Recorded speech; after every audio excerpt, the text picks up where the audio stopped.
Good morning, everyone. Sorry for delay. Can you hear me? Let me know if you are able to hear me.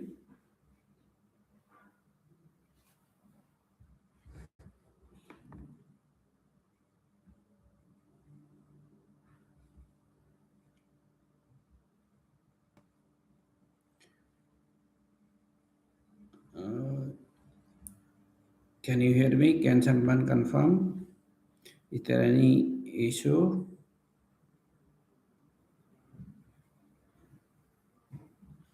Okay. Otherwise, let me share my screen.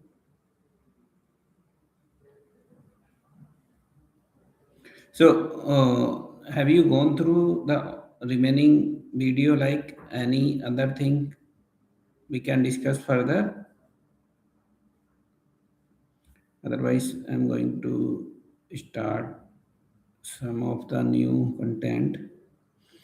Yesterday, we discussed about some of the content related to you know our key. Can you? Good morning. Okay, good. Let me share my screen here.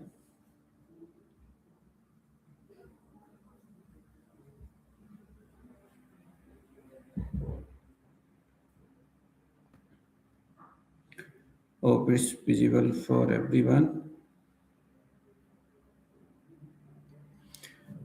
Okay, so yesterday we were trying to create one key. So I have created one key here in the contact entity, and the name, email, first name and email I have selected. Maybe we can create one, or either we can delete this one, and let's recreate. There was some publishing issue. We have to publish all, then we have to create it.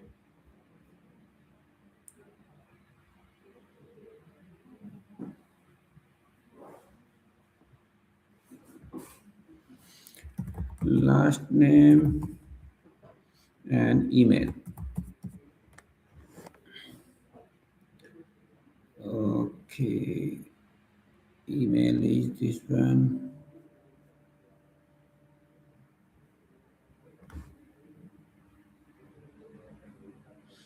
There is last name, middle name.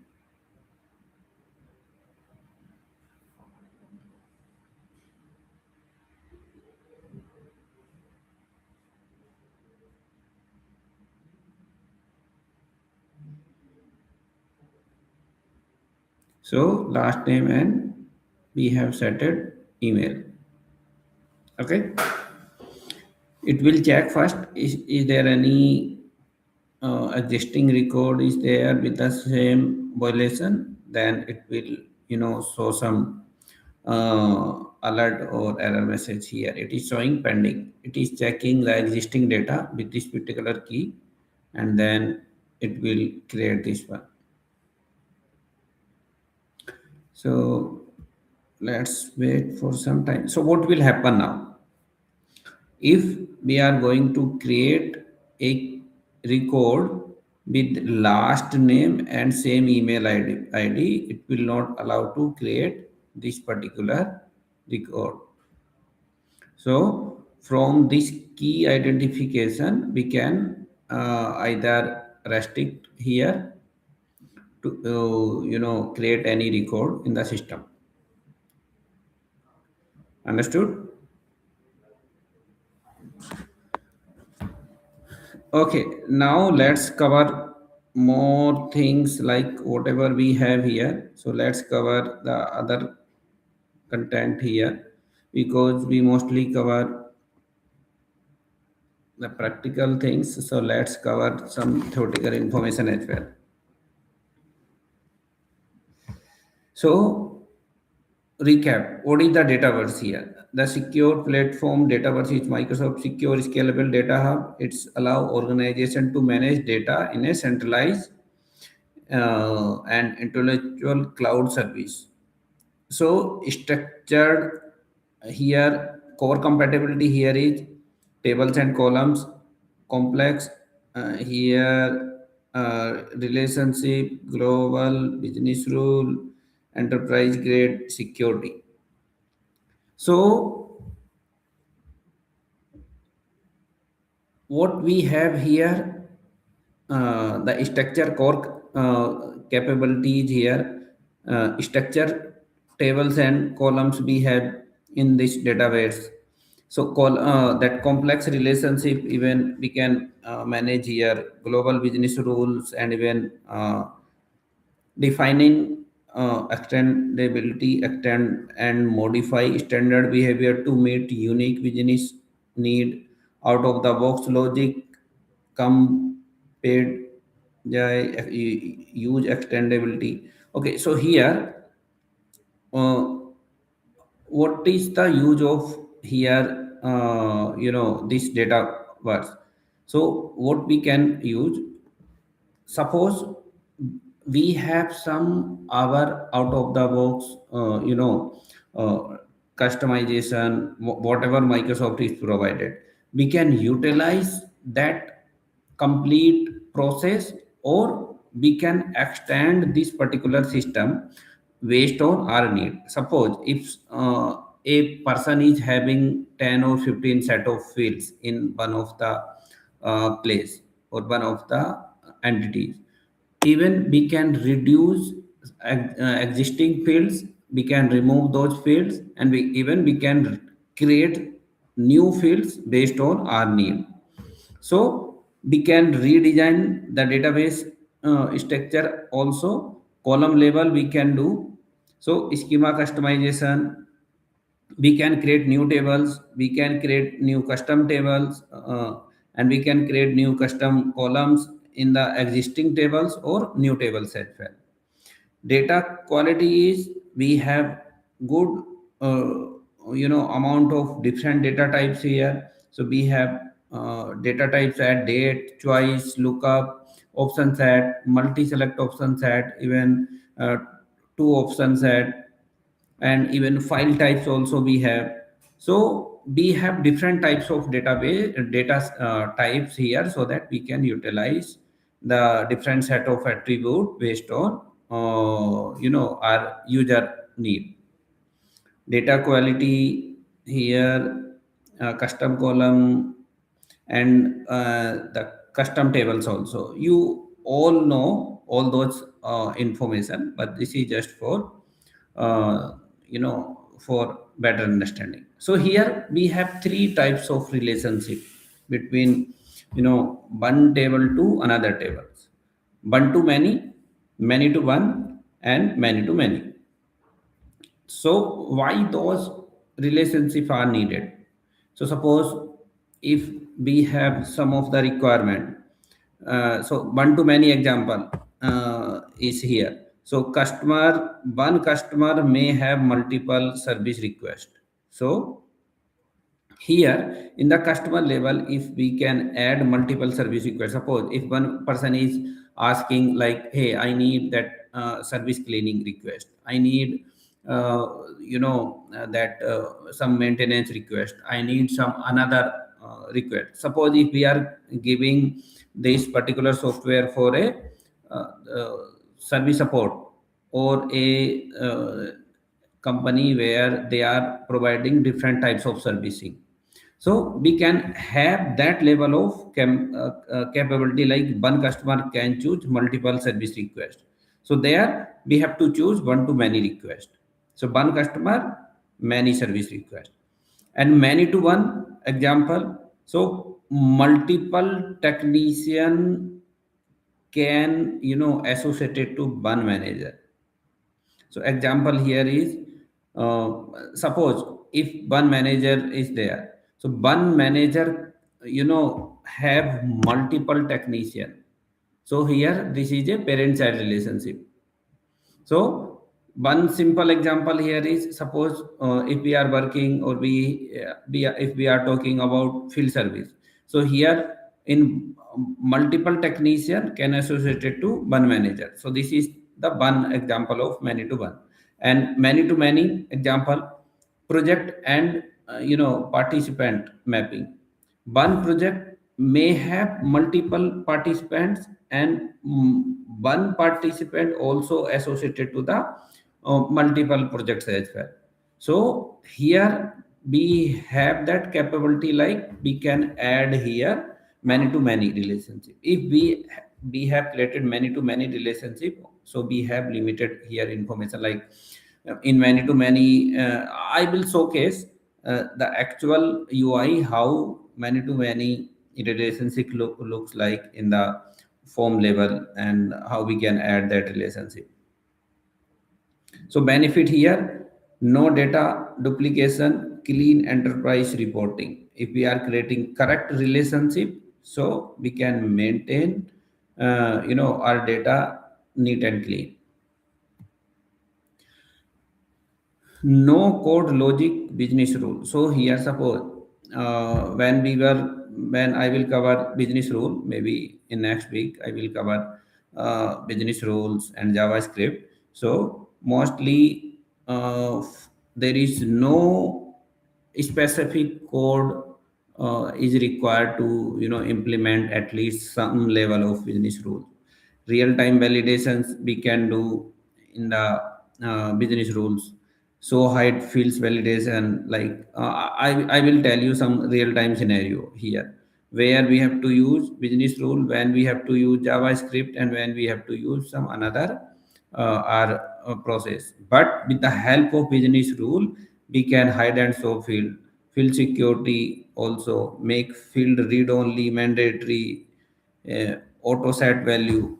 Okay, let me show you one example so that you can understand here why sometimes we require that level of validation. Suppose I will give you one example. Suppose we have lead form here, or maybe contact form. Anything is fine. So in lead level, name is there, mobile number is there, suppose email ID is there, and maybe there is a some required information, estimated or due date, or maybe budget.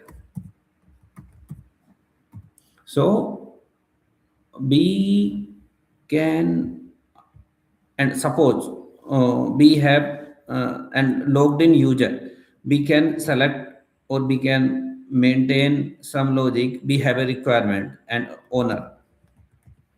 Suppose if we have two or three different types of owner log CRM users. One user is, suppose a logged in user is contractor. If owner type, or we can say OWNER, owner type.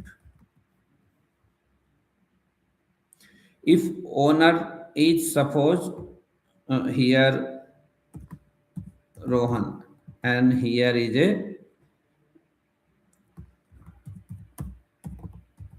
contractor, and Mohit is a FTE, full-time employee.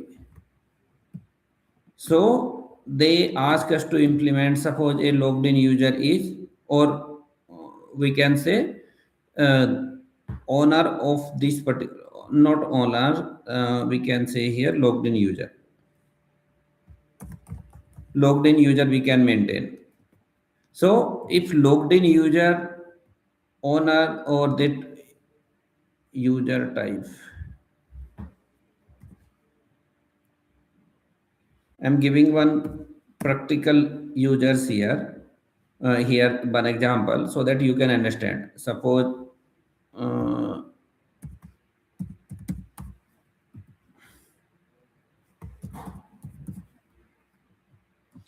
so here, suppose XYZ value A B C D.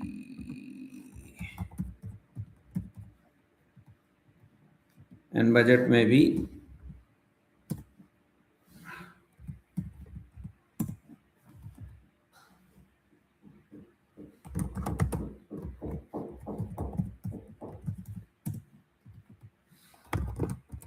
So this is the data that we have in our existing system. So they want us to implement one logic based on their primary rules. Like they want, if we have to implement a logic, if logged in user type is contract, then we don't want to show this budget level information to that particular logged in user. If this Rohan logged in into the system, he is not able to see this information. So that is one requirement. All the budget related field, we don't want to show this particular user. But FT, full-time employee, they can see all the information. Another example, another requirement here is they don't want to make this field as editable for especially contractor. They can see those information, especially those two. They can read that information, but they cannot modify this information. But FTE, they can even read the budget field as well as they can modify the mobile number and email ID. So that type of information or that type of requirement sometimes we are getting from the customer side. This is very basic one example I have given you. So how to achieve this one? Now that is the ask. So that types of ask or that types of requirement, suppose if we are getting, so we can utilize this information, this implementation with the help of JavaScript, because here with the help of you know business rule, we cannot retrieve this information. Either this logged in user type is contract or FT. So what we have to do? We have to get logged in user ID. Based on logged in user ID, we have to check the user type. If this is contract, then we have to make this field as uh, visible as false, and those two fields are logged in this particular form. So that level of development we have to do with the help of maybe uh, JavaScript. And suppose I will give you one more example so that similar example or similar requirement we can achieve with the help of business rule. Now we have a, suppose we have a separate form. I will give you one very basic example. So we have a form here. What we have here, suppose employee master.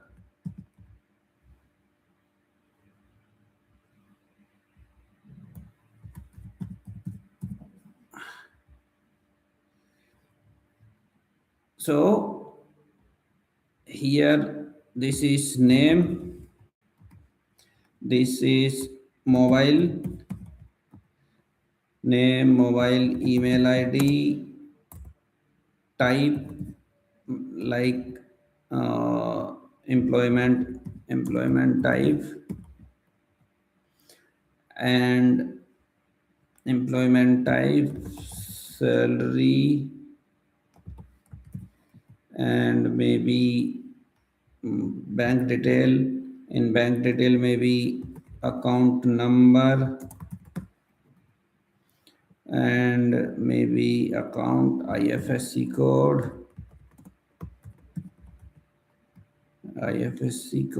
then maybe PF number or UAN details or UN number we can maintain like that. So I want this one like if it is a permanent. FTE, full-time employee, and if it is a temporary, and if it is a permanent contract.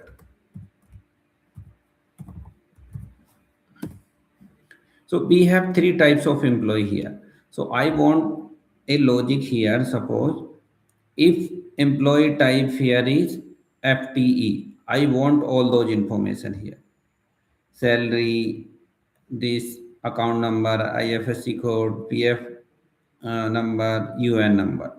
But if it is a temporary, I need not to worry about their, this account level information, IFSC code, PF number, UN number.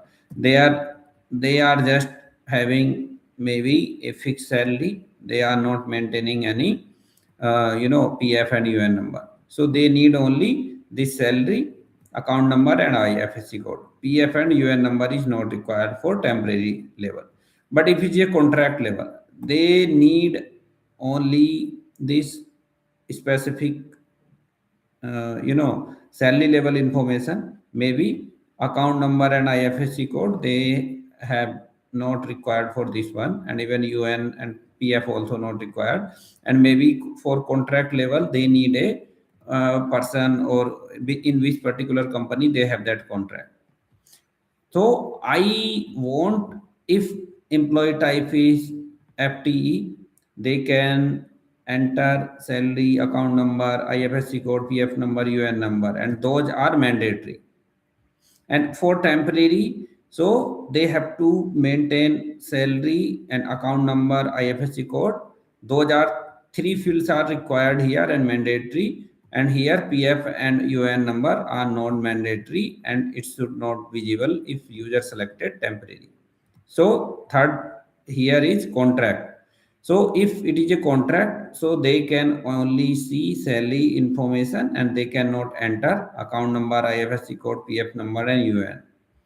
And even those are not mandatory, and those are not visible, uh, and and those fields should be blank even if someone selected or someone entered some value here. So these types of requirement we can fulfill with the help of business rule. I will show you how to achieve that one, but this is just for high level information, which types of implementation we have to do with the help of JavaScript, and and which types of implementation we can do with the help of JavaScript and business rule. So, any doubt?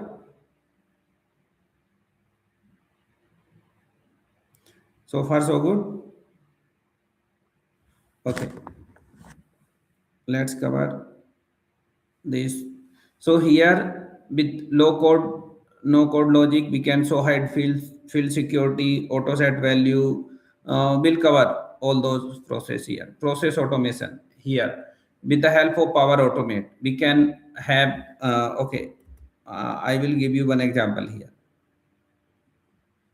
Suppose if a new employee is created here, I want a here approval process. So suppose if it is a temporary, so if temporary employee is added and he is having, here we can maintain even experience here, year of experience. So they may have certain logic, like if 5 year experience candidate, his salary is less than 10 lakh, so that is fine for temporary employee. If it is more than 10 for 5 year, so it required a additional approval. So maybe here we may maintain a approval manager. So we can send a approval process, and we can send even a notification like a new employee is created with this particular so on details, and we need your approval. You can review and approve and reject it. We can give that separate approval process in the form level itself, and we can utilize the approval template in the Power Automate itself. So that level of notification, if I need to send one notification if a record is created, if record is modified, like if user this one person salary is modified, then it's required additional approval. If a contract is expired, maybe a so on so date, so it required two or three different notification. Like if a contract is expired we need to send one notification 30 days or 60 days prior to that contract expire, so that we have to either we have to go for renewal or we have to go for termination process for this particular employee, so that we can complete our process in proper manner. So all those notification required to complete our process. External thing, push data to ERP or third party system. So even this information we have done in our CRM system. So similar information if we need to sync into their ERP as well. So we have that flexibility. We can send that information from this system to another system. We can do with the help of automation process. So that is the automation process. So here when we will talk about different level of coding which is not we have that flexibility. We can write some .NET based code and we can add it into the dynamic CRM. We'll go when we will talk about the plugins. So we have plugins life cycle. We'll talk in details when we will cover the plugin development. I will explain you how to write a basic plugin, what is the plugin life cycle here, what are the four different stages, when in which specific stage and which particular stage we have to write. Either we have to write our code in pre-validation, pre-operation, post-operation, and even in which particular stage we have async or synchronous, what types of sync and async, and when we have to use what different types of option we have when we are registering our plugin. So I will let you know, and even I will explain you the plugin registration tool. I will explain you in very detail, so that at least a very basic person can understand how to write our plugin code and how to register that plugin code into dynamic CRM, and what is the purpose, what is the benefit when we have to write our plugin. So that we will cover in our maybe next session when we cover that plugin. JavaScript, I already explained you. So suppose if I need to perform some action similar to this one, whatever I have explained here. So that types of validation or requirement, if we have to how to achieve that one, we'll cover in details. So we have different stage, like what is the form life cycle. I will explain you what types of different option we have to register our triggers, so that we can write something on load, on form change, on save. I will explain you. Let me give you very high level understanding on this one. So here, suppose if we have something like this is lead level. So if this form is opening, I'm opening this particular form. So this is the load. This is the load. Form is loading. So in this particular loading time, if I need to write some logic, so I have to define one logic and I can write my JavaScript code as well. So what types of logic we may have here? Suppose if form is loading, I'm saying, so suppose if someone is selected here this particular state, so I want to I want to change some logic here, or I want to display some additional information, or based on this zip code I want to select at least for this country. If I have maintained the proper zip code, I can auto select this region code. And even if I want to change something here, suppose I want to change some information, and based on this information I need to fill some another information. So on change of this record I need to set something. So on change of this field I can write some JavaScript as well. I can retrieve some information. So suppose in the opportunity level I can tell one example. Very initial level information I'm giving you.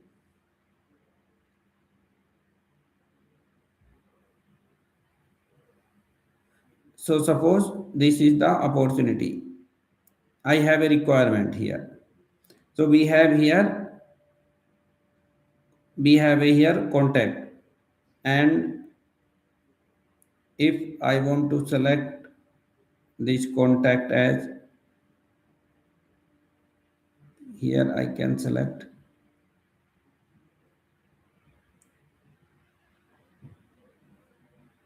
one contact, and based on this contact, selected contact, I want to display one this contact email id here in the opportunity level.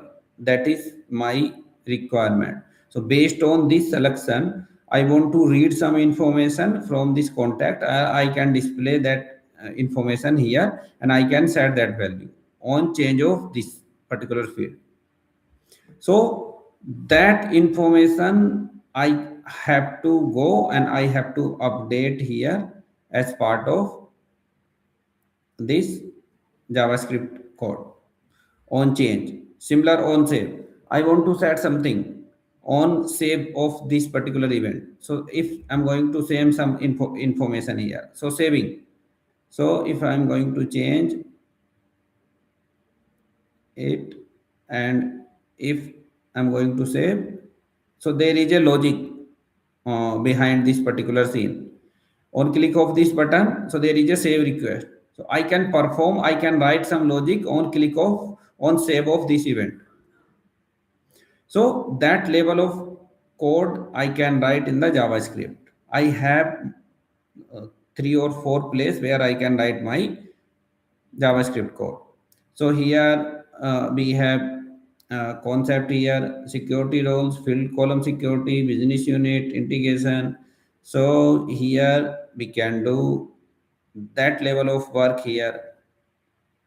So real world, flow, service management here. So how to achieve this one? So requirement, architecture, logic, scale, and then we are development. First we have to do requirement gathering, then we have to design what types of application it should have, and here we should know what types of logic we have to implement here and what should be the SLA here. So different types of plugins and auto assignment we have to write here, and we can role based development, and we can give the complete development part here. Okay, so let's complete maybe Dataverse.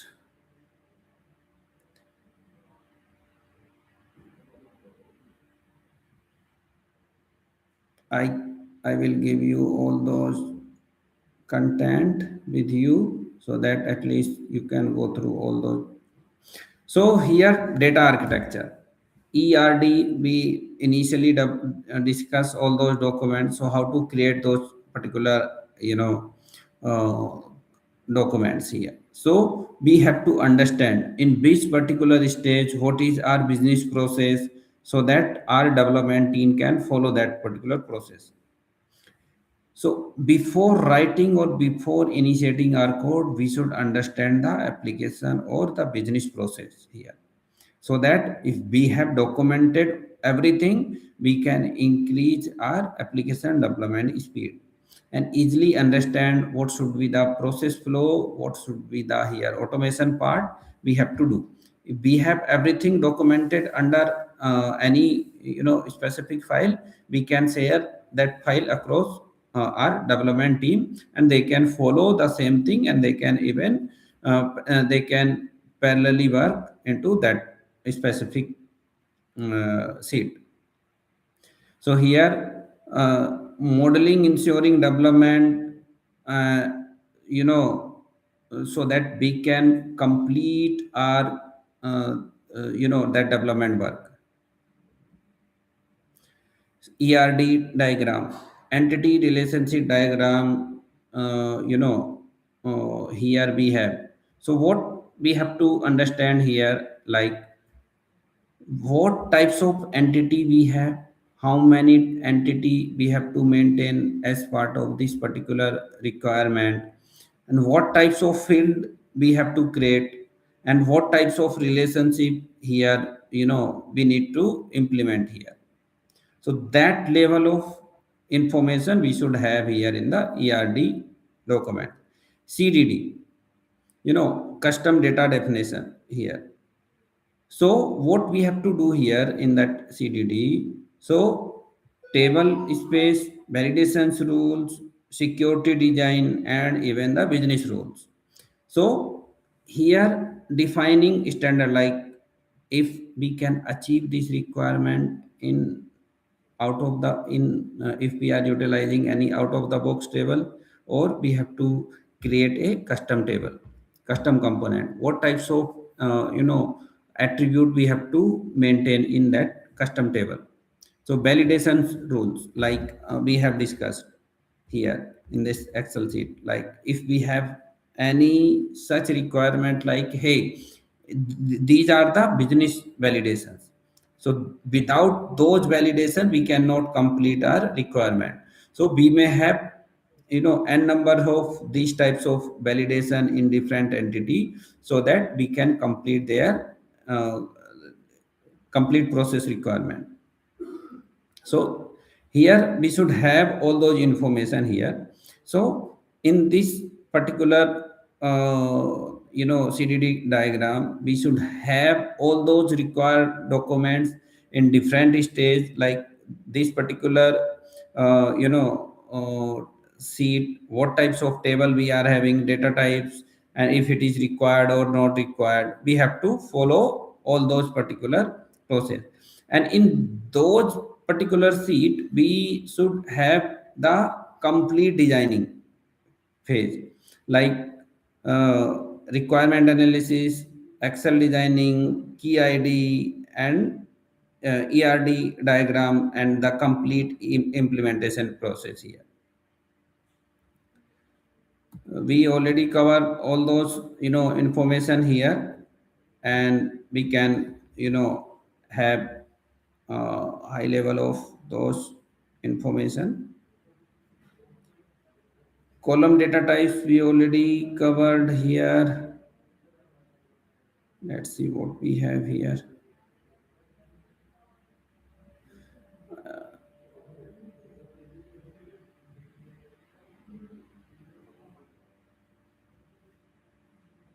End-to-end data modeling, architecture, logical view, standardization, CDD, and ERD here. So Dataverse architecture, what we have, like whatever we are changing here, we should follow that particular process.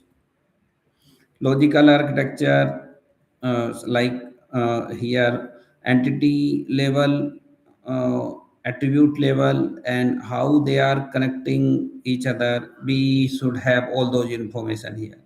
Master table, transaction table, referential table, I will explain you when we are working on actual requirement here. But we should have those specific keywords in our mind, so that if someone is discussing, we should have understanding, like, hey, this information I have, like what is the master tables, what is the transaction tables, what are the referential tables here, unique identification, selecting, filtering, connection tables, and here we may have different data types. CDD, governance rules, security, enforcing data quality here, ERD workflow. We may have that types of information. Suppose in which, if I have created one table, so there should be a related tables also there, so that I can retrieve some information based on one entity information. So all those connected information, we should maintain that information in the ERD workflow, which maybe we have to design in very high level. So in that particular modules, maybe we have covered mostly everything in module 3, but it is not like we covered everything. We have to cover detailed information here in the next modules here. Primary key, whatever we have discussed, one to one end to end, and every relationship, formula, prompt, and even the column levels. So all those content we will cover in modules 4 as well. It is not like whatever we have covered here, that is the high level information, but I will cover everything here in the modules 4, what we have to covered here in details. How to create a primary field, how to create a lookup, and how to create one-to-one relationship, how to create formula field, how to create a prompt column. Relationship behavior will cover in one day. Relationship behavior, how it is impacting this that complete dataverse. So all those information we will cover in modules 4. Maybe we'll connect on Monday. Tomorrow I'm not available for this particular session. So let's, I will try to share module 1, module 3, and modules 1, 2, 3, all those content, and I will share, I will create a post and you can download from there. Fine.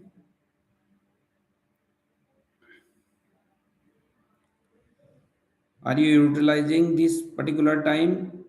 Are you able to understand? From yesterday, you said you will add me in WhatsApp group. Okay. I will share you one WhatsApp group link here. Yesterday, I think I have shared that particular link with you. Okay, in this particular, I have shared one WhatsApp group link in yesterday discussion. Maybe you can join from yesterday chat. Have you checked that discussion area? Like comment yesterday comment, yes or no? You can check yesterday comment and you can join from there directly. I have given you. Just check and let me know. You can directly join.